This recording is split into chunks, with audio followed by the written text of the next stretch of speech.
It's the Cool Kids Club. You've been invited to the Cool Kids Club. It's so exciting, yeah. Justin likes monsters, yeah. And Amy likes words in the Cool Kids Club. Cool Kids Club. Hey everyone, and welcome back to the Cool Kids Club podcast, episode number 89. And I am one of your hosts, Justin.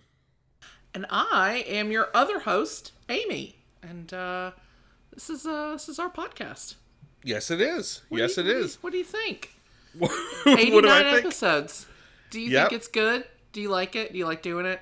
Do you like us? Tell me I'm I good. was asking you. Tell me I'm good. Tell me I'm good. Tell me I'm good. Yeah, do you guys... Well, we've established it's a good podcast, and I stand by it. Which that is is why true. we've done 89 of these. Yeah. And Amy Movie Club is back. It feels like we just did a movie club. Last one was Eddie when we did Batman 89, Oh, and gosh, that feels like it was just yesterday. That does. Yeah, but That's but weird. here we are. It's that time again for movie club. It's that time of year when we do a movie club, which is all year. We do them Right. several times a year. But not a Christmas movie club yet. Not yet. Yet. Although there will be. What have we got on deck, Amy? I feel like this is a high school classic. This for is me. a high school class for like A whole generation. for a whole yes, and even though it was like slightly earlier than we were in high school, Yeah. still quintessential. Today we're going to talk about Can't Hardly Wait. Yeah. And we both rewatched it last night. Yeah. So it is fresh on our minds, even though we've seen it upwards of 30 times, probably. Now, I will say I haven't seen it in many years until last night. Like, it had been a long time since I'd seen it. Okay. But I did make up for that, in junior high and high school by watching it 10,000 times. So, Correct. Yeah. yeah. I realized last night as I was watching it, it's been about maybe 3 or 4 years. I think I probably watched it like early COVID, maybe right before COVID. My husband, Scott, also really loves this movie. So last night when I was like, hey, instead of watching Lost tonight, because we're doing a Lost rewatch, as are you, I said, do you want to watch Can't Hardly Wait? Because we're going to talk about it on the pod tomorrow. And he was like, hell yeah. So I watched it a few years ago, but I realized as I was watching it last night that I have seen it. I remember we had this on VHS. Oh, yeah. Yeah, we had this on VHS. We watched this a lot, and many of the one-liners, even some of the ones that are probably not as And there's memorable, so many. We could just do this whole episode of just quotes, and that pretty much is what it's going to be. And we will. Scene one. Yeah. The film opens. No. If you all have listened to a movie club, you know what this is going to be. You know what you're getting into. You know what you're getting into. If you have not listened to a movie club, you're about to hear two idiots do a play-by-play of a movie that came out 27 years ago. So, you're welcome. I realized how much of this has wormed its way into my lexicon, and how many of these quotes I still say and think. It really, I think it was more formative than I maybe thought that it had been. Yeah. I feel like this came out, 98? So, I entered high school in 99. So I feel like for my entire high school career, I kind of had the hope that it was building to something like, to my own version of this. Yes. Like, just this idealized end of high school. And also, I have to credit Brian Hayguys Wakefield, because he really is the one who got me into this movie. Like, I knew of it, but he is a huge fan of this movie. And so much of my love of it comes from, originally watching it with him.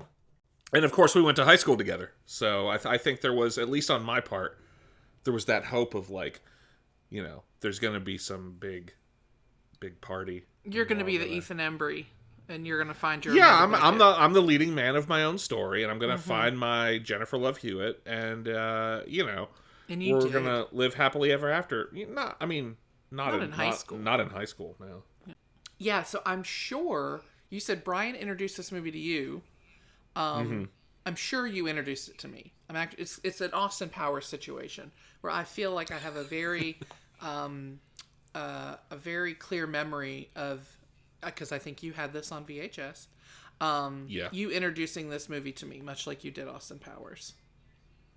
Well, yeah, that's I try to pass along, you know, these gems that I find for you. The Austin You're trying Powers. to educate the younger, not generation. we're And the here same we are all these generation, years but- later doing the same thing. Exactly.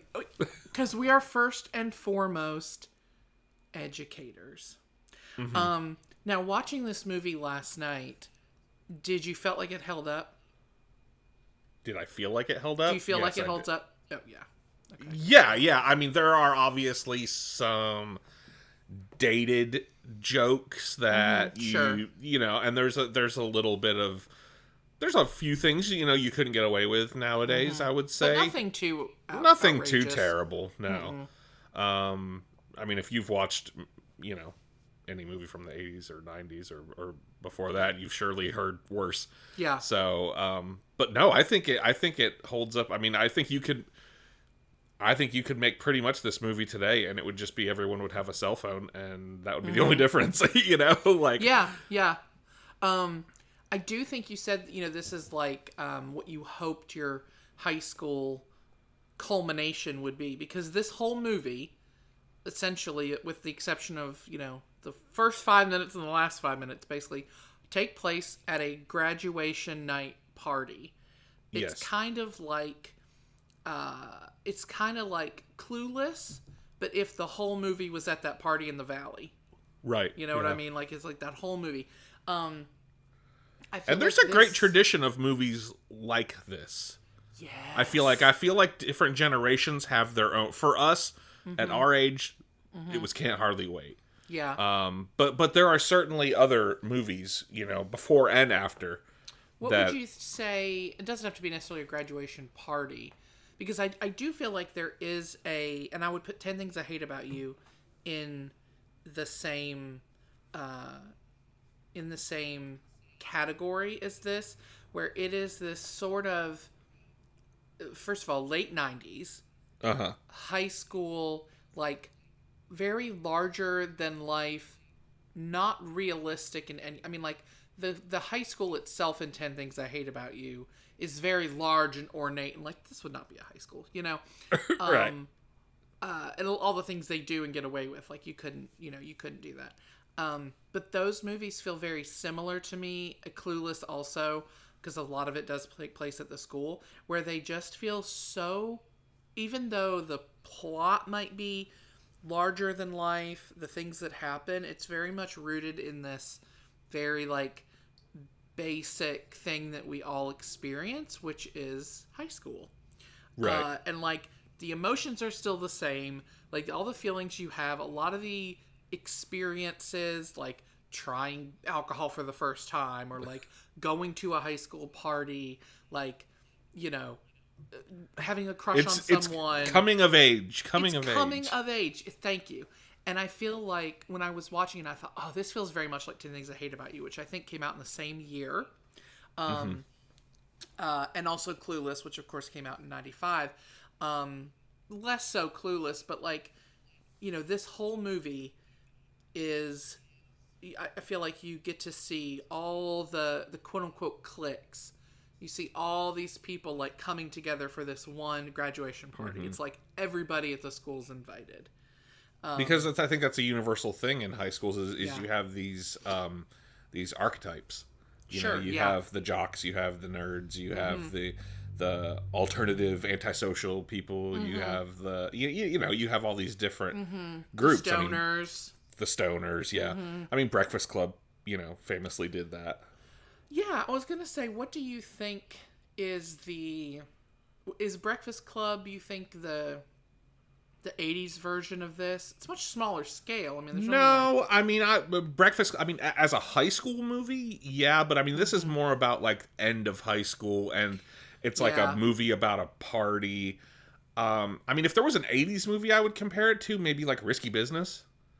Do you know I've never seen that? Oh, yeah, that's Risky Business is a good one. Yeah.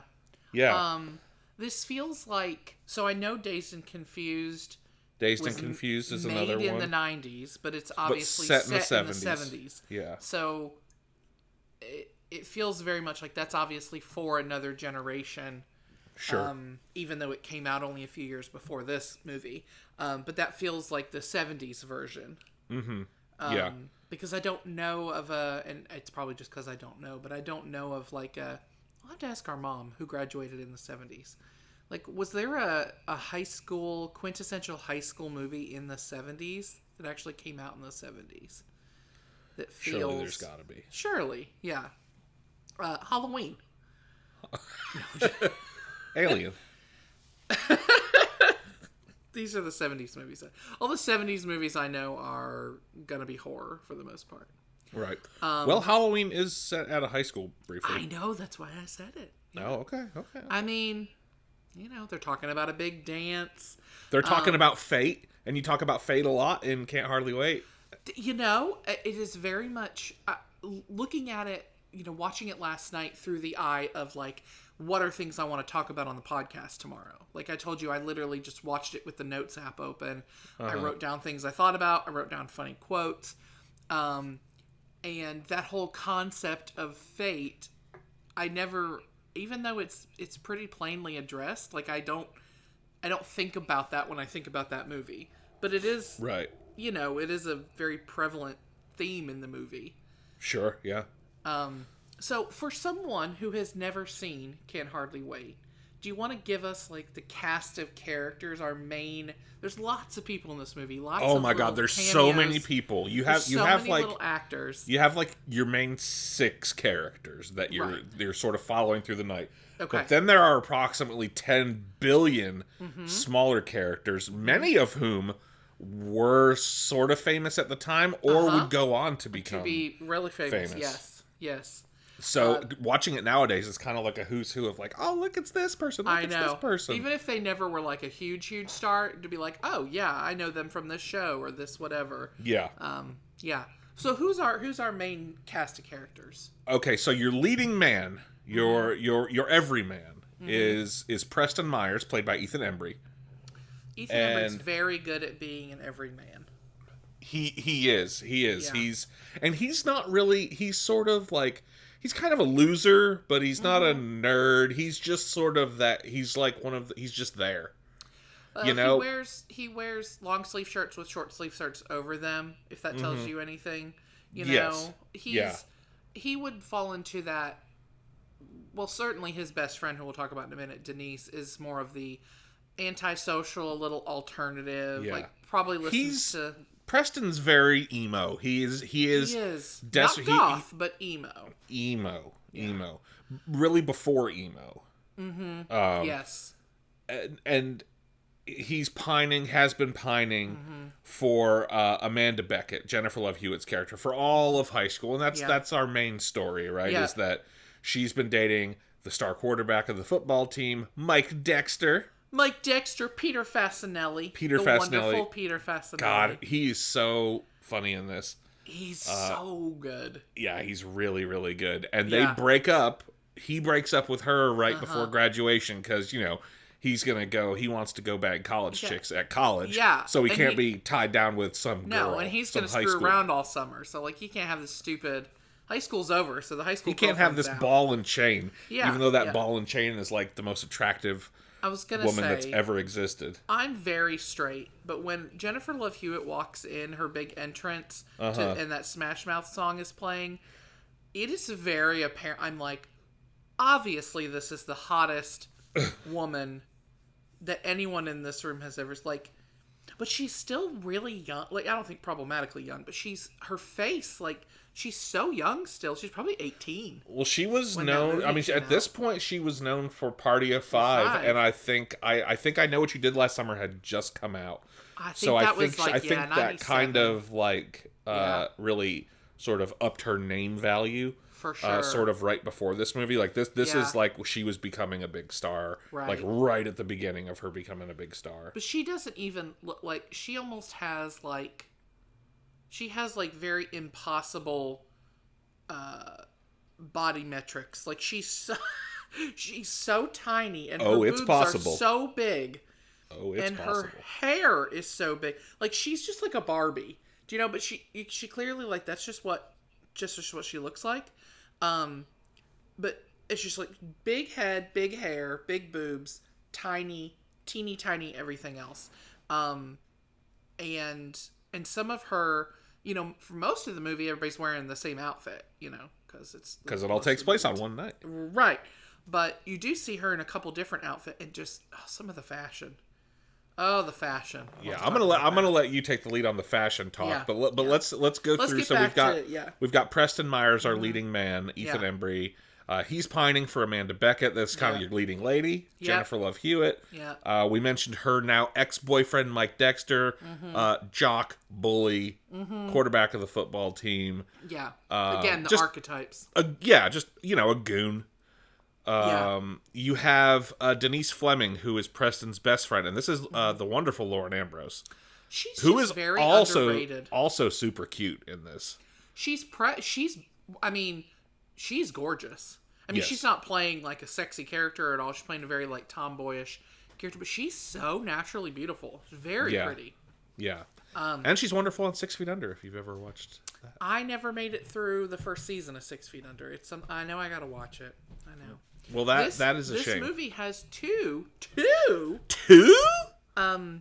actors who go on to be main characters in 6 Feet Under. That's right. That it does. And she is one of them. And she's one of them, yeah. Let's talk about Kenny Fisher, played by the incomparable Seth Green. Maybe Dyed black hair. honestly the highlight of the movie. Like maybe the best character in the movie. I think he's certainly the most memorable. Yes. And what a portrayal of someone trying to be something they're not. Oh, Like somebody, that Trying high so high hard. school. We all went through it in high school. We're Sure. trying to find ourselves and our identity. Mm-hmm. His just happens to be unbelievably ridiculous. sure. Yeah, But I yeah. So he is commits. he's basically acting like he is black, even though no black person has ever acted as ridiculous as he is. no, acting. he's acting like what he thinks, like a Yes. very stereotypical, like a caricature of Oh. late Like a- '90s hip hop culture. Thank you. Yes, I was gonna Yes. say it's not how an actual black person would correct, but yes. it's like what he thinks, and of course his friends.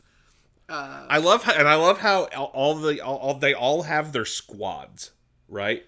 Yes. So they all you've do. got like Preston and Denise. They're each other's best friend.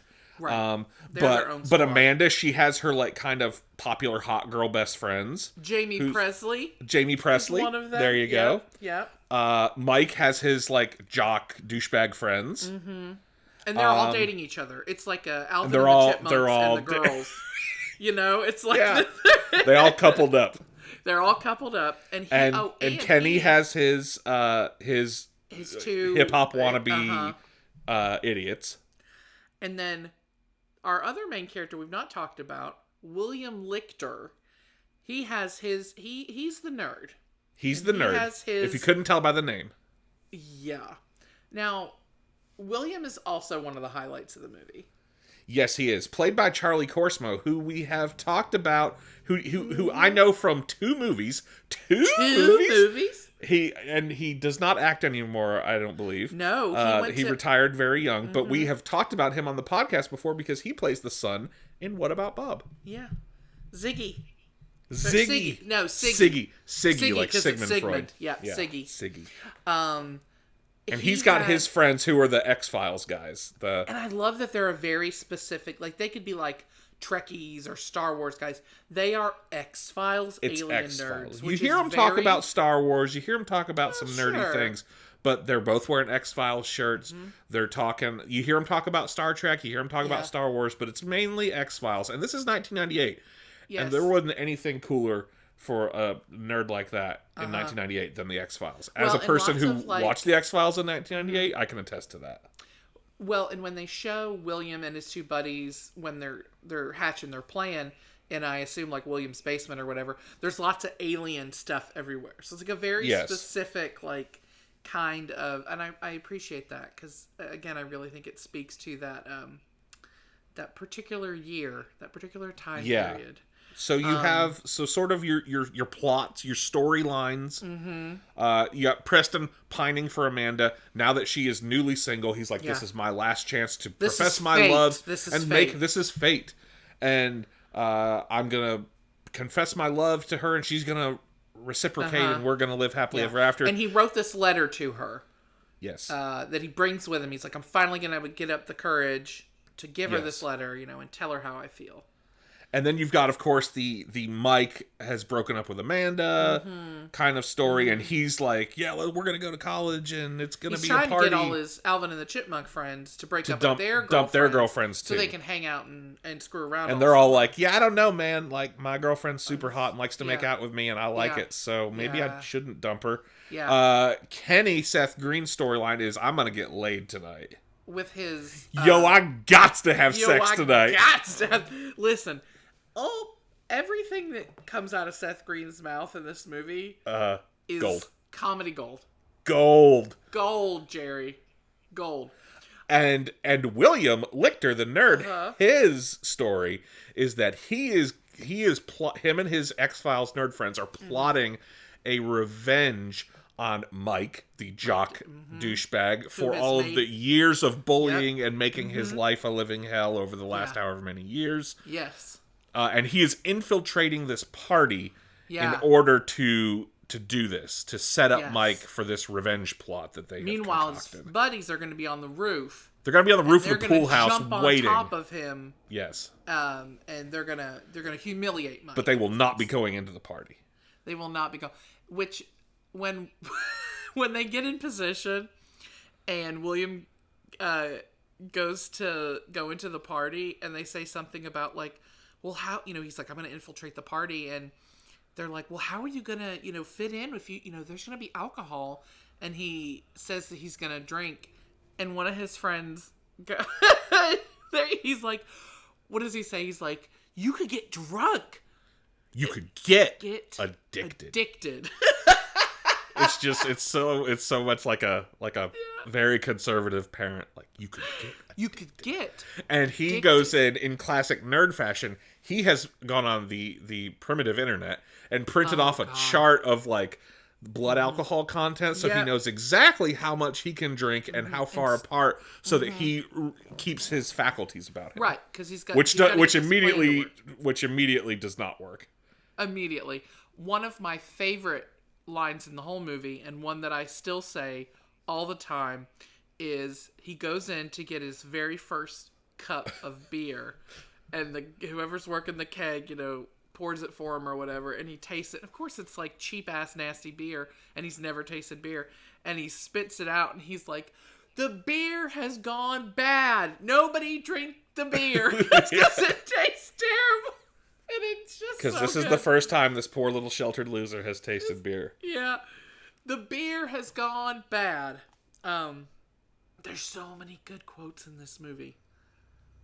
Oh, There's I mean, so many, Justin. it's endless, and there are like I mentioned. So there, we've talked about the main characters. There's all these other side there's so characters. There's many. all these subplots going on, full Yes. of recognizable faces, and there are so many people. I was watching it last night, and I was thinking, so many people have like one or two lines, or like maybe a total of like a minute and a half of screen time the whole movie. Yeah. And so many people make the absolute most out of the couple lines they have, Just or the chomping on the scenery. Just yeah. yeah. Just Like, eating it there's a up. guy, and I don't even know that he is named. The klepto and- kid. No, not Klepto Oh, Kid. okay. who at one point approaches Preston and is like, and this is talk about things that I repeat to myself all the time, though, mainly in my inner monologue. He's like, "Did you hear about Amanda Beckett? Aren't you single now? Oh, yeah. I was thinking about asking her out. Time to get freaky!" And then just runs off. Like, That's not the same guy, and I forgot to put it in the notes, but that's not the same guy who sat down on the couch with him and was talking about the story of how he threw up in his backpack. no, different in guy. front of a man, different guy. That's also hysterical. Yes, and you have Melissa Joan Hart is the yearbook girl. Yes, and this was her first movie. Yeah, Because but of course I knew Melissa Joan Hart Of course. from years of Clarissa and Nickelodeon. Royalty. Oh, absolutely. Yeah. Yeah, she is in this she is trying to get all 500 and however many seniors to sign her yearbook. So she's just real annoying, going around trying to get everybody to sign her yearbook the whole time. So she just pops in and out of frame. She's all about those memories. It's all about the memories. These are precious memories. These are precious memories, people. That's exactly right. You have some significant, like Melissa Joan Hart. Jason Segel is in Yes. this movie for like 2 minutes. Yeah, he's the playing a watermelon stoner. guy. A He's stoner the guy who's eating a watermelon watermelon the whole movie. guy. That is also one of my favorite scenes. And I say she was a hip lady all the time. Because Amanda's trying to find... She finds the letter of Preston's, which Preston had thrown away, and because he got real discouraged, and he threw away the letter, and she finds it, but she doesn't know who he is, so she's asking Jason Segel and this other guy if they know Preston, and they're so high, and they're trying to describe him, and she's like, so he's tall, has hair, and he wears shirts sometimes. And they're Yes. like, yes, yeah. That's Preston. That's Preston, man. Good guy. Yeah, Selma Blair has one scene in Yes. this movie. Yep. And this is the year that Cruel Intentions came out, or maybe the year before? I can never remember. I think what Cruel year. Intentions was 98. Yeah. Jerry O'Connell, Trip McNeely. Trip McNeely! The ghost of Jock Past comes to visit God, I Mike love it. after all of his friends have bailed on their plan to dump their girlfriends and in solidarity with him, and he's just Mike's kind of just like... getting drunk by himself. He's spiraling through the night. He's like, I dumped the hottest girl in school like an idiot. Everyone else, all my friends have backed out on this. Yeah. And I'm not feeling great about myself. Oh, and he went into the party and made a fool of himself. Well, not yet. Oh, I thought he did that before he went out and saw Trip McNeely. Trip McNeely is what makes him go into... Oh, you're right. That's We watched this 12 hours ago. Yeah, I know. I forgot the order of things. You're Trip right. McNeely, but who is Trip McNeely? Trip McNeely, was he a senior the year before, or maybe? I meant the actor. Oh, Jerry O'Connell. Yeah. The Yeah. incomparable Jerry O'Connell. Jerry So O'Cons. So good. Yeah, he is the he's gonna He's tell the Mike Dexter of like the year couple years. before. Yeah, Or a couple something. years before. He basically, he tells He's a Mike, legend, like, bro. yeah. You know, he Trip was McNeely. the old quarterback of the football team, and it's very telling that he is showing up at a high school party Yes. now. You know, Yes. that's not a good sign. Like, no. And he tells Mike, you made a big mistake. All college girls are all like, they're not into having sex. Like, they're all smart and they don't want to do all this stuff. And he broke up with his girlfriend and it was a huge regret. And so Mike then goes into the party. So Mike, who is nice and plastered at this point, goes into the yeah. party and makes a fool out of himself in front of everyone. And we get this nice little we get slowly throughout the evening sort of a changing of the roles Yes. between Mike, the jock quarterback, super Yeah. popular guy, and William, the mousy, nerdy Yes. guy. Whereas Mike is sort of spiraling Yeah. William really kind of finds himself through the course of this party and finds his confidence mostly fueled by the alcohol. Fueled by the alcohol, he gets really drunk. Pretty much entirely, yeah. and just becomes very popular with everyone. They both get wildly drunk, but you see the two extremes of someone getting wildly drunk. Really happy, fun, awesome, Yes. having a great time, and then Yeah. spiraling into regret My and whole depression. life. Yes, correct. My whole life is meaningless. Now, can we talk about Amanda? Can we talk when Sure. he goes Please do. when Mike goes in? He basically is like, "Hey, Amanda, like I'll take you back." Tries to make it seem, like he's doing her a favor. And of course, Amanda's having none of that. And he just says Amanda, and it's just such a great. Who's gonna want you now? Now. Amanda. And she says somebody. He goes more like nobody. Nobody. He's And so we funny in probably- this. We probably can't say a slur on the pod. Yeah. But might be one of my favorite. Might be my favorite delivered line. I But know. unfortunately, it does include a slur for gay people that was appropriate in 1998. but that not really now. I probably wouldn't say now. But yeah. Yeah.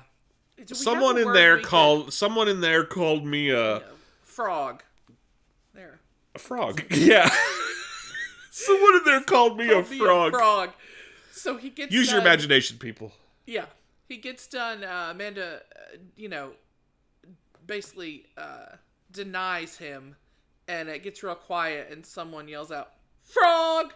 And then when he's talking to William, Read between the lines, people. yeah, later, he's talking about how his social status is just Plummeted it over the matters. course of this one Plummeted. evening. And he goes, "Someone in there called me a frog," and it is one of my favorite line deliveries of a movie. And it's when he's crying, he's like Yes. almost crying to William. They have like Yes, kind of they a nice have little big bonding bond. thing. But not before. We're just bouncing all over the place Oh, here. But I that's don't what this care. movie. That's what this movie does. It's does. just like boom, like one thing after another. There's people showing Yes. up, people leave, people Yes. show up for one scene.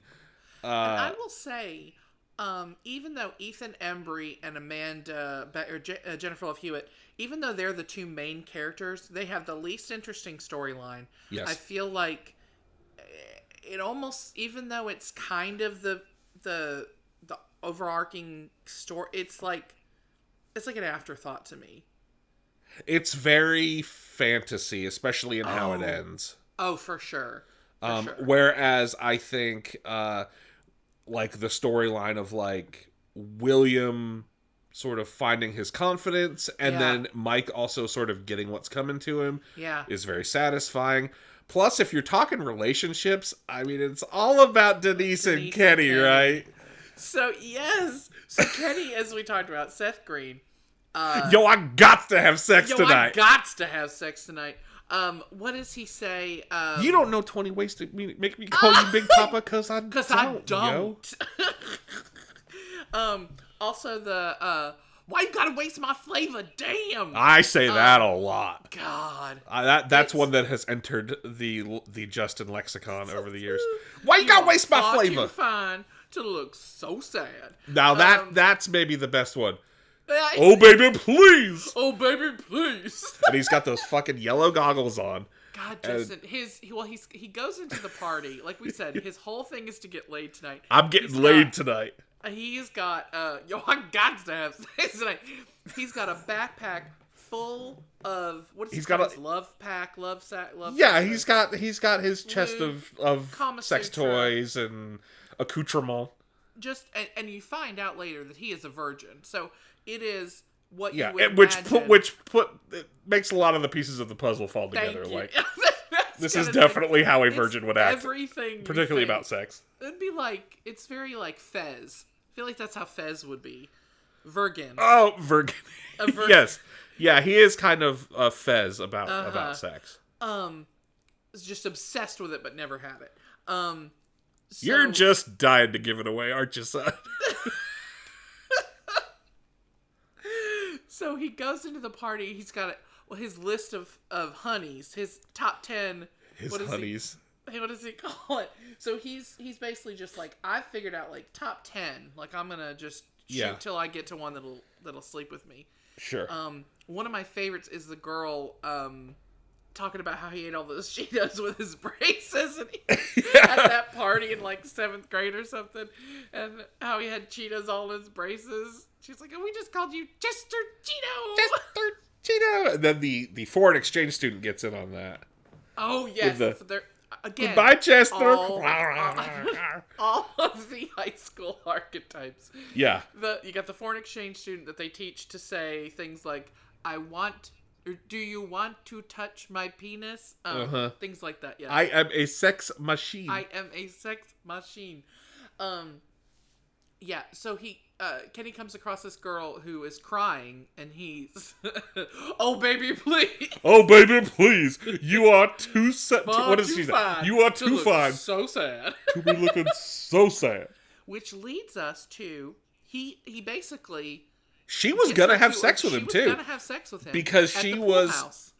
Yeah, she was like, he overhears her say, "I'm gonna bang some dude at this party to make my ex-boyfriend jealous because he has broken my heart." And he's like, "Score, let me be the dude." Yeah. And she was like, "Yeah, okay. And Meet here's me at the where pool he makes house." his mistake. Yeah. He goes to the bathroom to He's gotta quote, he's gotta freshen up. freshen up and practice. Should I his put the moves. Jimmy hat on now? No, that ain't gonna work. I better double bag this shit. I don't know where she. Guys, So- don't put your Jimmy hat on like too early.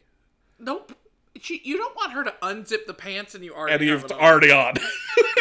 I'm surprised he didn't just wear one to the party. You just pee Just into like it. loose, just a loose one. Yeah. Just like. Like Butters on South Park. Well, also we haven't talked about the girl throwing the party. Is Yeah, just, but yeah. But we're talking about Kenny and banging this girl.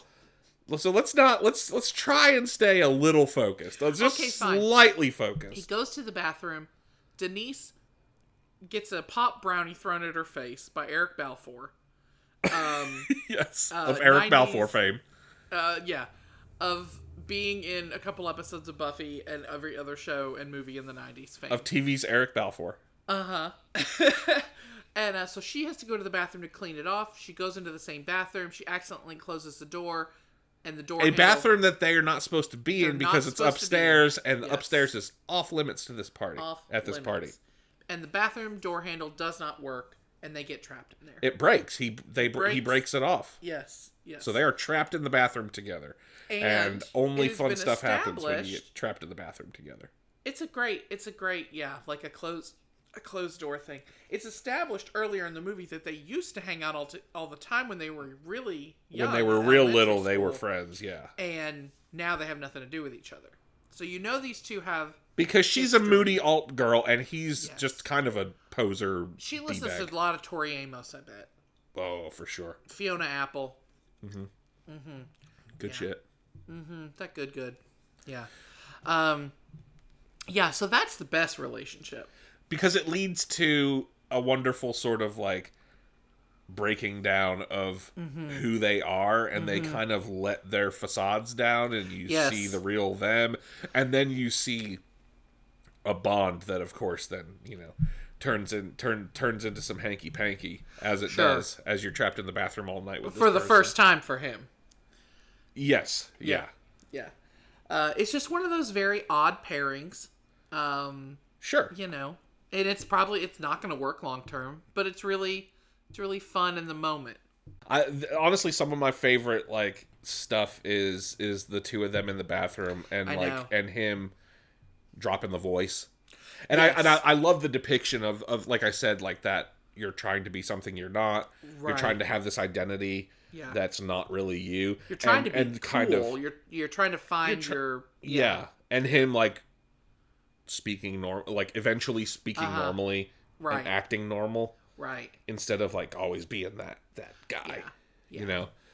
she's And like, and of "I course know that's when they kind of They sort of actually break down bond. each other's barriers and bond. Yeah. Yeah. And bang. They And bond bang. and then they bang. They bond, they bang. Yeah. Yeah, on the floor of a bathroom. Yeah. Well, who hasn't? Who hasn't? I Well, haven't. No, I haven't. I haven't. No. Can we take a moment to talk about the absolute fire soundtrack? Oh of this yeah, movie? of course. Oh, it's Oh my god. one of the great '90s movie soundtracks, I think. I mean, well, I realized when we were watching it that the music was done by Matthew Sweet, Yes. who had several hits in the '90s, and somebody else. So there are several Matthew Sweet songs on the soundtrack, but there are also lots of. You've got Eve 6, you've got Third Eye Blind. And you do have Obviously. Inside Out, which is the famous Eve 6 song. Sure. But you have the other best Eve 6 song, which is Open Road song at the beginning. Yes. Yeah. Yes. Blink 182's Blink Damn It. 182. The placement of Damn It as the cops break up the party at the end of the Yeah. movie Yeah.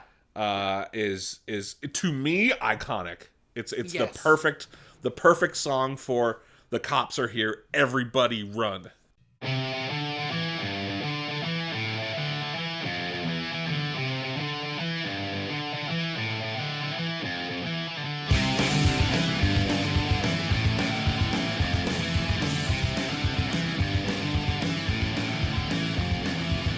It's alright to tell me what you think about me. I won't try to argue or hold it against you.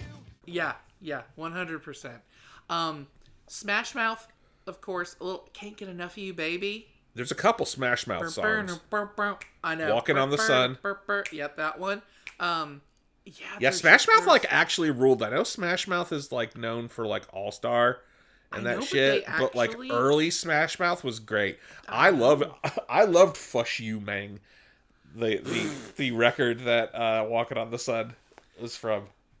Those are great songs. And I can't get enough of you, baby. May he rest in peace. Yeah, R.I.P. Yeah. Mr. Mouth. R.I.P.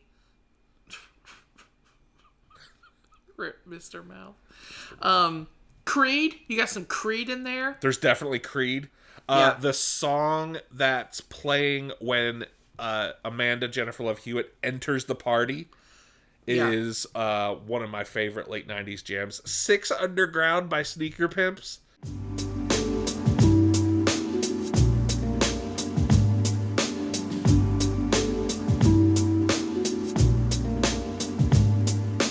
Take me down, 6 underground, the ground beneath your feet.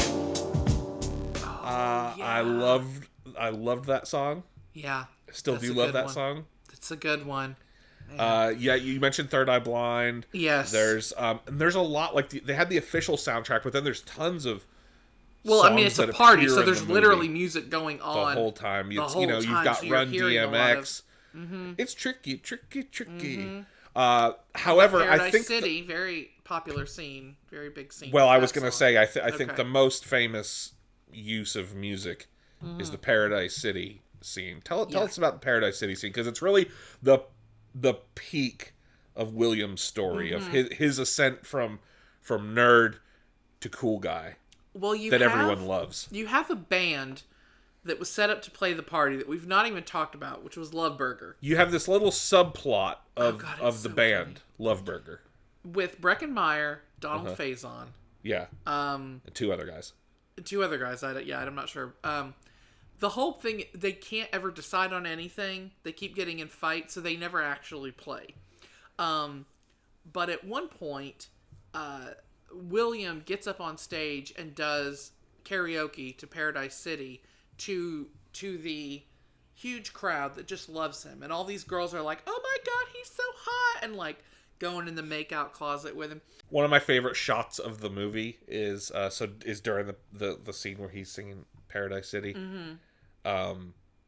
and there's a girl up on someone's shoulders and she flashes him. You don't see Yes. it, but she flashes him. It's from behind and her, and yeah. he faints, Yes. and everyone goes silent, and Yes. the song stops, and then he just pops back up. Yes. And there's this wonderful shot from below of him like popping back up, looking like the coolest dude in the world, and then the mic just flies up and he catches it. Yep, it continues on. Yeah. Yeah.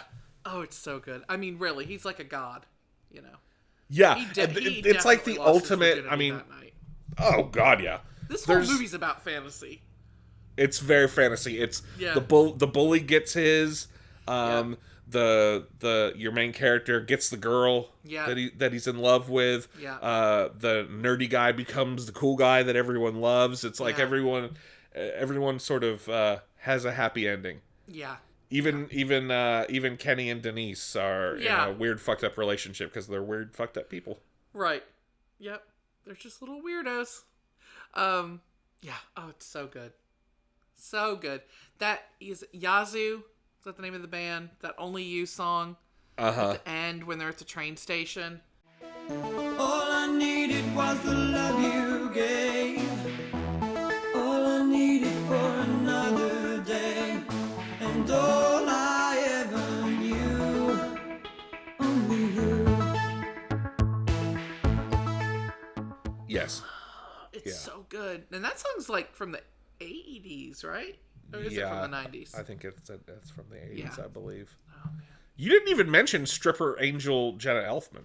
I have not mentioned Stripper Angel. Now, Jenna Elfman did Dharma and Greg, but was that before or after during this? I think that was during this because I think she was that. I believe that was like more considered like a cameo because people already knew who she was, That's what I was thinking, is people knew who she was. and she's only in like the one scene, really. Right. So obviously, because we don't talk a lot about the Preston Amanda stuff, because again, it's not as interesting, but it is sort of the framing story. He hears Mandy by Barry Manilow in the car, and he takes that as a sign. Yeah. Because Amanda, and he gets discouraged because he sees Amanda being kissed by her second cousin, Who is just a predator. Oh, he's so gross. So slimy. Oh, so he's got like a silk shirt on. He's so slimy. But anyway, so he's like, oh man, she's hurt. She's hooking up with somebody else. My chances are over. And he leaves the party, and it's apparently Barry Manilow's birthday, and they've like got him on the line or something at the radio station. Yeah, I love how Barry Manilow is doing a call-in Q&A at 2:00 in the morning on his birthday. On his birthday in some little town. Yeah. Perfect. So he meets stripper angel Jenna Elfman at some payphones, and she tells him a very important story about Scott Baio. Yes. Pre-conservative crazy Scott Baio. And about how he has to really, he's really got to seize the day. He's got to take control of his own destiny, and it sends him back to the party. So yes. He's very important. She's Some might say, the is she she is the real? catalyst. Is she real? Yeah, she's probably real. Yeah, probably. Yeah. Not that kind of movie. No. But she's dressed like But he does go back and then gets shot down by Amanda because everyone is being such a lecherous creep to her Yes. that she thinks he's doing the same Because she doesn't know who he is. and tells him off in front of people. And, now his heart's broken again. So, but she still has the letter. And then later on she realizes, oh my God, that guy was Preston from the letter. I must find him. And he loves me. Even though I literally don't know who he is. I do not know him. But I'm going to go find him. Yeah, it's a very, well, the whole movie's unrealistic. That's besides the point. But, yeah, the romance is very fantasy. But, it's romance in movies. Whatever. I mean, yeah, it's the type of I don't movie need like it to I be. want it to have a happy ending. I'm not looking for anything else. Like, No. it doesn't Yeah. matter if it's realistic or not. No, not at all. Not at all. Play Blink-182 and kiss the girl in the end, and Exactly. That's all I we need. want. Yeah. That's all I need. So watching this, I feel like this is so quintessential. It is so of its time. Oh my God! If you want to know what people in high school in the year of our Lord 1998 actually looked like, What they listened to. what they listened to, it is this how movie. they acted to a degree. I mean, it's all Yeah. elevated. Yes. It's all Yeah. elevated for comedy and for the Yeah. movie, but like, but 100% all of these people existed in a sense. Like, Sure. Oh yeah. you know, and unlike something like Clueless, where it's like, this is a very rich high school. Like, you do have like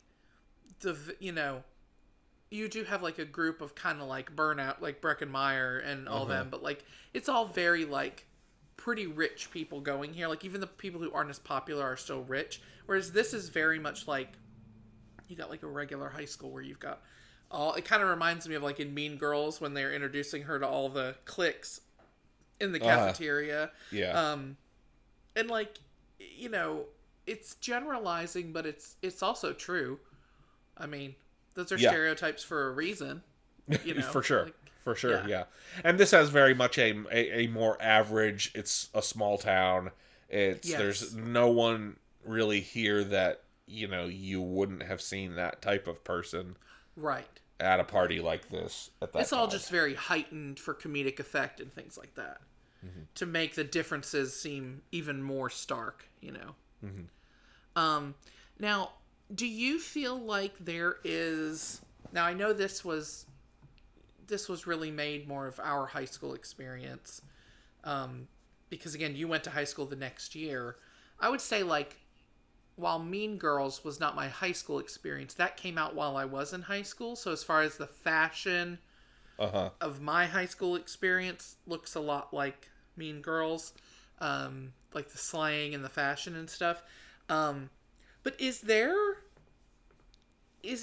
a, we talked about like an 80s or a 70s, is there a modern classic that feels this quintessentially high school? Like, There are two. even There are from the two that come to 2010s? mind when you ask me that question. Okay. I'd say from the 2000s, it's Superbad.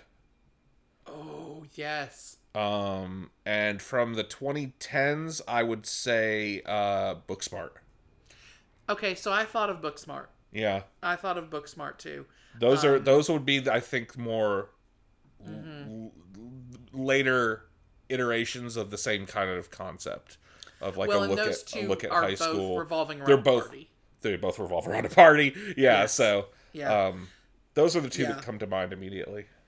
That's a good point. I forgot about Superbad. All I could think about was Mean Girls, which does feel very, very quintessential high school in the 2000s. It's Yeah. just not revolving around a Of party. of a time and a place. Mm-hmm. Yeah. Yeah, but I did think about Booksmart. Well, Booksmart came out in 2019, so right before COVID. Okay. I mean, yeah, that wasn't that long ago, Sure. but that the era of mid-tier studio comedies, they don't really seem to exist anymore. No, they Which I don't. think is heartbreaking. Even something like Superbad. Yeah. You don't have movies like that anymore. Right. Everything is a giant spectacle. Or it's indie.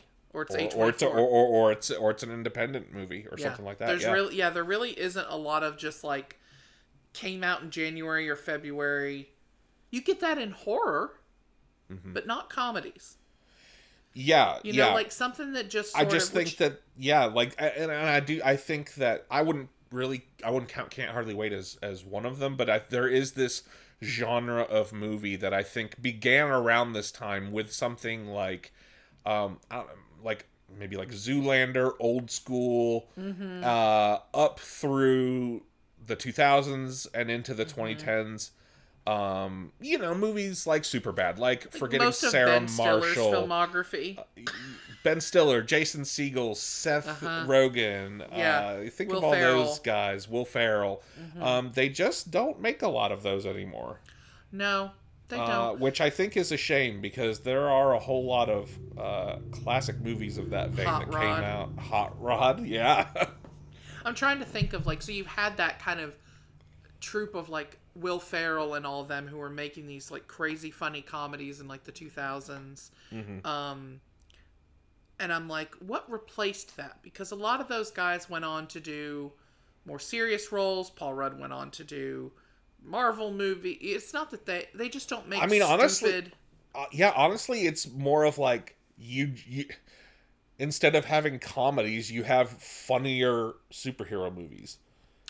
You know, it's like Guardians of the Galaxy or Ant-Man is basically and those are, those can be great, Right, you're right, yeah. but it's But like, it's still a huge, big budget superhero action movie. yes. Yeah. Yeah. And some of them are what I would consider great comedy movies. And some of them Oh, are yeah, just absolutely. mid-tier. I mean, I think Anchorman... And but by mid-tier, I mean like, I don't mean Mid-budget. quality-wise, I mean mid-budget. Mid-budget, I mean it you're doesn't correct. have a big blockbuster budget. Thank I don't you, mean yes. quality-wise. 'Cause, like, Obviously the quality Zoolander- varies. Right, because I'm like, Zoolander, Anchorman, Superbad, 40-Year-Old Virgin are top-tier comedies. Yeah. But budget... But they don't have a It's just a gigantic, just a crazy regular budget. old This isn't Right. Guardians of the Galaxy. You know? I'm like, what comes... I'm like trying to literally think. I'm like, I feel like the only thing we get would be like an indie comedy. I'm trying to really think, and maybe there's something glaringly obvious. I mean, like, I feel like you have like Lonely Island. Mm-hmm. But again, like... I mean, you'll have... And I honestly think a lot of stuff like that, like, it is things... Like, nowadays, they really more short don't. form? It's still big budget stuff, because it's still... It's like Dungeons and Dragons, or a video game adaptation. IPs. It's all IP. Everything's Right. IP. Yeah. So like, oh, we're gonna make it's a comedy, but it's Sure. an IP comedy. It's Dungeons and Dragons. It's Borderlands, or it's Yeah. it's whatever. Yeah. Or it's some movie with The Rock and Kevin Hart or something. It's Jumanji. It's another Jumanji, IP. which I really did enjoy. But it's not that any of these movies are it's bad. that's not that I don't enjoy those, but It's just I do sort of miss the... yeah. that mid-budget. It's a mid-budget which Can't Hardly Wait is. Oh, for sure. Yeah. It's top tier mid-budget. Sure. Yes. Just a regular old... I'm sure they didn't go into this. I mean, they didn't have huge stars. They had a $10 million budget, and they made Yeah. $25 million on it. So it made a hefty profit. And We're not talking Marvel numbers. We're not talking Star Wars No. or And they've Avatar or made some a shit. classic. Yeah. Yeah. And here we are, all these years later, still talking about it. I know. It's just such a damn good movie. If you've never seen it, we've just ruined it for you. But if you've Yeah, never we've told seen you it- everything, but you our should go delivery watch is it. it can't do it justice. My impression of Seth Green's I was gonna character say, is not I going to do know Seth justice. Green. You have to see him in action. you need to hear Mike Dexter say that line. Yes. Yeah. The line Uncensored. deliveries. Uncensored. Uncensored. It's just so great. I'm so glad we were talking about it on the pod. And I think before we wrap up, though, we have to do maybe the most important thing, and that is we need to induct this Oh, into okay. the Hall of Fame. Okay. Well, do you have some fanfare I always have fanfare. ready? Oh, you are always on it with the fanfare. I At the always drop of a hat. Mm-hmm. Yeah. All right. Well, then I suppose I hereby induct 1998's Can't Hardly Wait into the Cool Kids Club Movie Hall of Fame.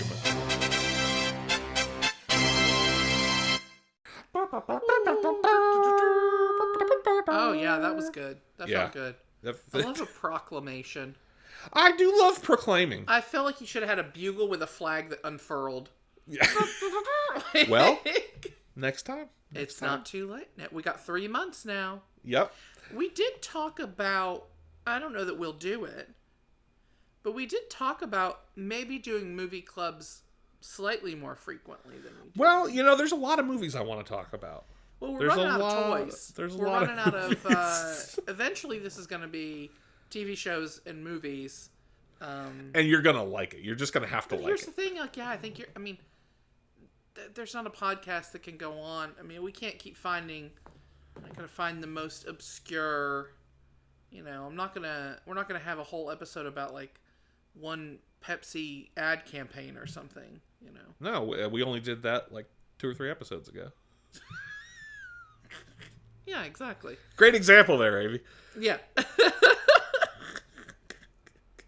You know what I mean.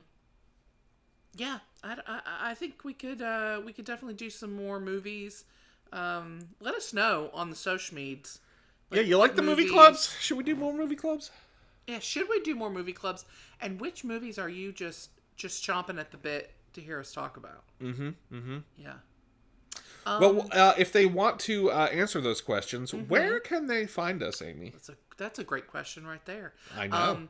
They why I can asked find us. They can find us on Instagram, X, and Threads at Cool Kids Club Pod.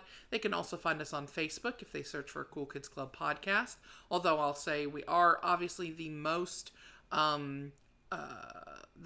lively on Instagram. Yes. So yeah, that's kind of it's where most of the cool kids are at. It's where all the millennials who listen to this podcast are. That's the app that they're on. Yeah. You could follow us individually on Instagram if you felt We're like too it. old for TikTok, too young for Facebook. Perfect for Instagram Yep. and Twitter before it was terrible. Yeah. I'm not really on Twitter ever. Rip Twitter. Yeah. Drove that one right to the ground. You can follow us personally on Instagram if you so choose. I am at Amy with 4 H's. And Justin, you are at Lousy with Ghosts. I am. That's true. You can also follow my nerdy collector's account at Cool Kid Clubhouse on Instagram. And we can't go an episode without shouting out the man who I'm sure showed this movie to me for the first time, probably in 1998. What if we'd never watched it otherwise? He is the impetus. He's the impetus for many things in my life. It's true. Brian Hayguys Wakefield. He's the impetus for our wonderful theme song. He is. He's a healer. He lays hands. He heals people. He has a new car. He does have a new car. It's pretty sweet. We're just really happy for Brian. He's just a great guy. We love you, Brian. Check him out at brianwakefieldmusic.com. Yes. Did you already say that? No. Okay. No, I didn't, but you said it. I did. And Justin, I guess I won't see you or speak to you for 2 more weeks, I'm sure. Sure. This is the only time we talk. It is the... Well, as we discussed, we are estranged, and we just... we just do the podcast together. We just show up and play the hits and go our separate ways. That's right. Yeah, we're like Fleetwood Mac during the really bad years.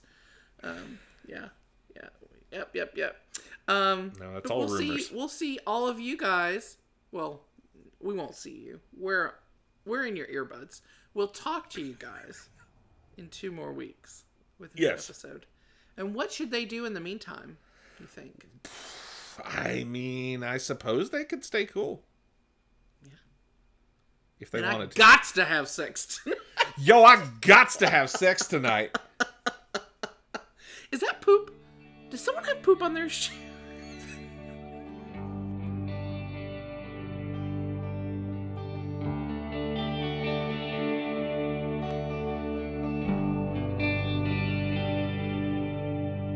Write you a letter tomorrow. Tonight I can't hold a pen. Someone's got a stamp that I can borrow. I promise not to blow the address again. Lights that flash in the evening through a hole of days. Jesus rides beside me.